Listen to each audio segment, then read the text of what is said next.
Welcome to Telangana software farmer. ఈ week video వచ్చేసి మిర్చి ఫామ్ అప్డేట్ ప్లస్ మనం కొత్తగా వేసిన crop updates plus fruit plants updates అనమాట. మిర్చి మనం బయట నుంచి తీసుకొచ్చి వేసాము. సో బాగానే గ్రో అయింది. పెస్టిసైడ్స్ అసలు ఏ మందు లేకుండా మిర్చి గ్రో అవుతుందా అన్న డౌట్తో కొద్ది ప్లేస్లోనే వేసాము. కానీ బాగానే గ్రో అయింది. మిర్చి కూడా బాగానే అయింది. మధ్యలో ఆ ముడత రోగం అన్నది కొంచెం ఇబ్బంది పెట్టింది. సో దానికి పుల్లటి మజ్జిగను వెల్లుల్లి రెండు కలిపి అలా రోజు పిచికారీ చేయడం వల్ల దాని నుంచి కొంచెం బయటపడగలిగాము. మిర్చి క్రాప్ అయితే బాగానే అయింది. మనం ఇంట్లో కారం కోసం మిర్చి కాబట్టి చెట్టు మీదే పండిన తర్వాత హార్వెస్ట్ చేయాలి. సో అందుకే అలా వదిలేసినప్పుడు కోళ్ళన్నీ వాటిని పొడవడం స్టార్ట్ చేశాయన్నమాట.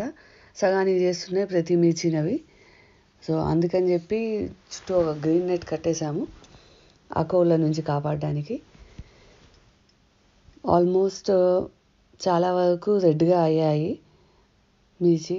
ఇంకో 1 వీక్ ఆగి మనం హార్వెస్ట్ చేయొచ్చు దీన్ని. ఈలోపు మళ్ళీ మేము పక్కన నారు కూడా వేసుకున్నాం అన్నమాట. ఎందుకంటే లాస్ట్ టైం బయట నుంచి తీసుకొచ్చాం నారు. ఈసారి మన ఫామ్లోనే వేసి ఆ నారే యూజ్ చేయాలి అనుకున్నాం కాబట్టి ఒక పక్కకు నారు కూడా వేసుకున్నాము. ఆ నారు వేసిన ఆ చిన్న ప్లేస్ కూడా ఇలా గ్రీన్ నెట్తో కట్టేసామన్నమాట కోళ్ళ నుంచి కాపాడడానికి. ప్లస్ మనం కొత్తగా వేసిన క్రాప్స్ ఉలువలు మినుములు వేసాం కదా, అవన్నీ కూడా బాగానే వచ్చాయి. ఏదైతే ప్లేస్లో మనం మంచి శనగలు హార్వెస్ట్ చేసామో అదే ప్లేస్లో ఉలువలు ప్లస్ మినుములు వేసాము. సగం ఉలువలు సగం మినుములు. ఎందుకంటే మినుములు ఆల్రెడీ నాకు ఇయర్కి సరిపడా ఉండగా ఇంకొంచెం ఎక్స్ట్రానే ఉన్నాయన్నమాట. కాబట్టి ఉలువలు కూడా చాలా ఎక్కువ క్వాంటిటీలో యూజ్ చేయము. అందుకని ఆ ప్లేస్ని డివైడ్ చేసి కొంచెం మినుములు కొంచెం ఉలువలు వేసాము. ఇంకొక సైడ్ వచ్చేసి మేము మెంతులు ఆవాలు జీలకర్ర ఇవి వేసామన్నమాట. అవి ఎంతవరకు వస్తాయో చూడాలి. ఇంకా ఫ్రూట్ ప్లాంట్స్ మేము వెళ్ళినప్పుడు క్లీన్గా అబ్జర్వ్ చేస్తూ ఉంటాము. వాటికి ఏమన్నా పురుగు పట్టిందా, చెట్టు హెల్తీగా ఉందా లేదా అన్నది.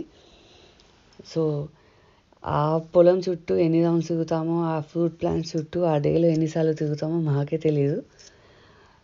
అలా చూసినప్పుడు కొన్ని ప్లాంట్స్ మీకు అసలు పైనుంచి పురుగు ఏం కనపడదు. కాకపోతే చెట్టు కొమ్మలు ఆరిపోతూ ఉంటాయి, మొత్తం ఎండిపోయినట్టు అవుతూ ఉంటాయి. సో దాన్ని దగ్గరికి వెళ్ళి చూస్తే మాత్రం ఒక చోట పురుగు హోల్ చేసి ఆ కొమ్మ లోపల కాండం తొలచి పురుగులు అంటారు చూడండి, అవి వెళ్ళి దాని లోపల రసం అంతా పీల్చేస్తూ ఉంటాయి. ఆ చెట్టు అంతా చనిపోయిద్ది అనమాట. ఇంకా మనం ఫస్ట్ ఐడెంటిఫై చేసి ఆ కొమ్మని వరకు కట్ చేయకపోతే. సో అలా చూసుకుంటాము. అలానే చాలా వరకు ఇప్పటి వరకు 3-4 ప్లాంట్స్కి చూసాము మేము. అలా చూసిన ప్రతిసారి అక్కడ కొమ్మ వరకు మొత్తం కంప్లీట్గా కట్ చేసేస్తాము. సో దానివల్ల అది బాగా గ్రో అయింది. లేకపోతే చెట్టు మొత్తమే చనిపోయే అవకాశం ఉంది. మామిడి చెట్లు ఇంకా సీజన్ కాబట్టి ఫామ్లో ఆల్మోస్ట్ అన్ని చెట్లు ఒక 3-4 చెట్లు తప్పించితే అన్ని చెట్లు కూడా ఫుల్గా పూతుంది మామిడి పూత.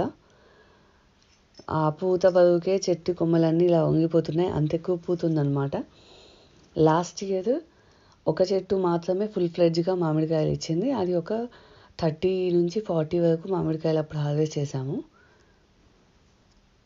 మోస్ట్లీ ఈ ఇయర్ మనం పికిల్ కూడా మన ఫామ్లో పండిన మామిడికాయలతోనే వేయొచ్చు అనుకుంటా. ఇంకా తినే మామిడికాయలు అయితే ఇంకా మంచిది. చూద్దాం ఎంతవరకు అవుతాయో. కాకపోతే ఫస్ట్ టైం కాబట్టి ఎక్కువ శాతం పూత ఆగదేమో.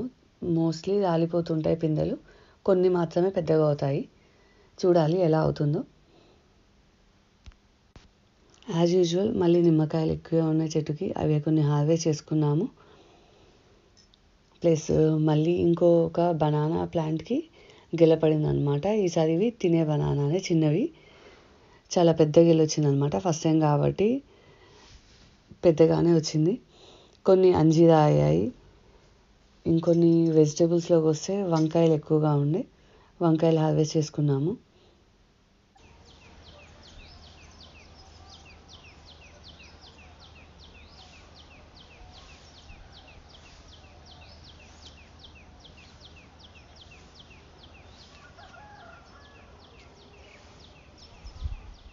స్టార్ ఫ్రూట్ ఇంకొకటి. ఒకే కొమ్మకి బంచెస్ అయ్యాయి స్టార్ ఫ్రూట్స్. ఆ ఫ్లవర్స్ కానీ స్టార్ ఫ్రూట్వి పింక్ కలర్లో, ఫ్రూట్స్ అదే ఆకు కలర్లో కలిసిపోయి ఉంటాయన్నమాట. చూడ్డానికి చాలా బాగుంటుంది స్టార్ ఫ్రూట్ ప్లాంట్. ఫ్రూట్ కూడా చాలా పెద్దగా ఎల్లో కలర్ వస్తే మాత్రం టేస్ట్ కూడా చాలా బాగుంటుంది అది. కొన్ని పపాయాలు హార్వెస్ట్ చేసుకున్నాము.